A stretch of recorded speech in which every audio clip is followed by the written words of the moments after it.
In this video, I will show you how you can remove your iCloud account from your iPhone 15, 15 Pro, Pro Max, or the Plus. Now to do that, just head to Settings, and under Settings, just tap on your Apple ID. Now just scroll down to the bottom of the page and tap on Sign Out. Now if the Sign Out feature is grayed out on your iPhone, so just go back to the main settings page, and from here, just tap on Screen Time.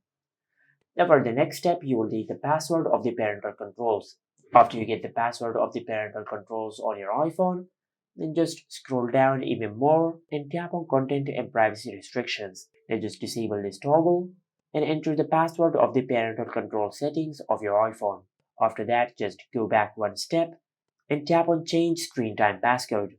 Select Turn Off Screen Time Passcode and enter the password of the parental control settings.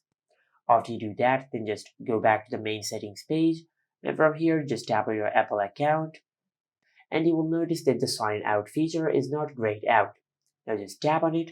Now if you want to sign out from your Apple account and if you want to erase all the data from your iPhone, just select erase this iPhone.